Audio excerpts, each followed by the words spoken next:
各位网友大家好，今天我要分享的是我个人如何进行咖啡味觉阈值校正的过程和方法。人类的基本味觉有4种：酸、甜、苦、咸。每个人的味觉阈值都不一样。为了能够客观地评价食品的味觉品质，我们需要有一个统一的味觉阈值标准。在食品感官分析学中，制定了4种基础味道的阈值标准。具体方法是在100毫升的水中分别添加不同比例的柠檬酸、蔗糖、咖啡因、氯化钠作为4种基本味觉的标准溶液。如果你能在这个标准下辨别出溶液的味道，就说明你的味觉阈值属于正常范畴。如果你不能辨别出溶液中的物质，就说明你对这种物质的味觉阈值比较高，也就是味觉迟钝。如果你比别人更容易辨别出溶液中的物质，就说明你对这种物质的味觉阈值比较低，也就是味觉敏锐。要进行感官校正，我们需要满足以下几个条件：一、实验室的环境；二、样品制备；三、味觉敏感度测定；四、结果分析。根据评价员的品评结果，统计该评价员对于4种基本味觉的觉察阈和识别阈。以上所说的是按照食品感官学中在实验室里面所做的阈值校正检测的一个方法与环境。这一次的阈值测试虽然说没有达到实验室的环境与条件，但是提斯特咖啡工作室在噪音、灯光和制备上面尽量减少测试的误差。这次我使用了昨天烘焙的耶加雪菲、阿朵斯阿瑞卡咖啡豆来进行咖啡萃取的浓度阈值校正与评测。在校正之前，我先对咖啡豆进行了烘焙度检测。这批咖啡豆的粉色为83号，属于中浅烘焙。其实，烘焙色度仪也是可以用来对咖啡烘焙度的视觉感官进行校正的。这次我主要是做味觉浓度阈值的检测，视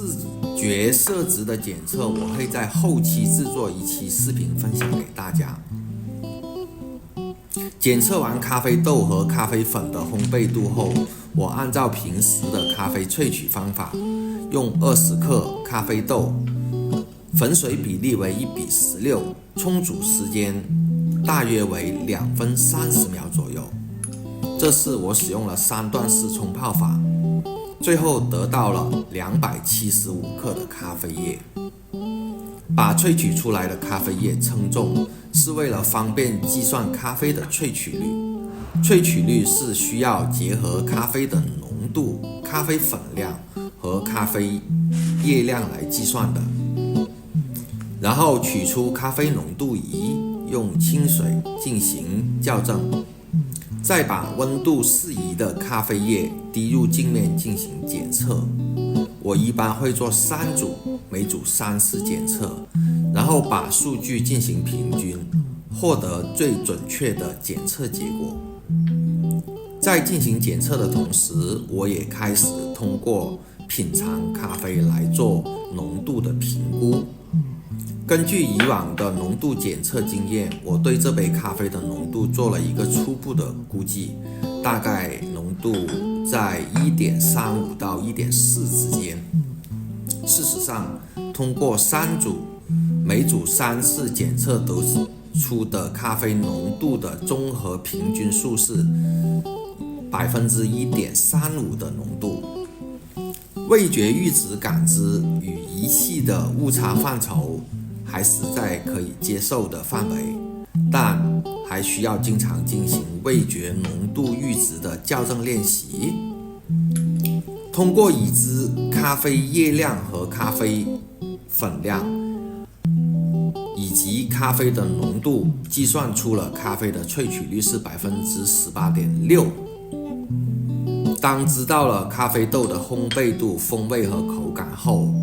就可以根据这些信息来构建咖啡的冲煮框架了。咖啡浓度是一杯咖啡的关键指标，利用浓度仪和个人味觉感知的对比，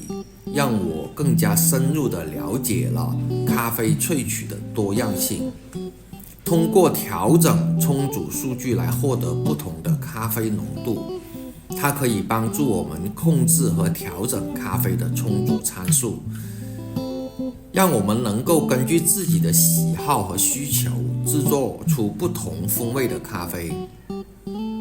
但是咖啡浓度仪也不是万能的，它不能完全代替每个人的味觉判断，因为每个人对咖啡的感受和喜好度都是不同的，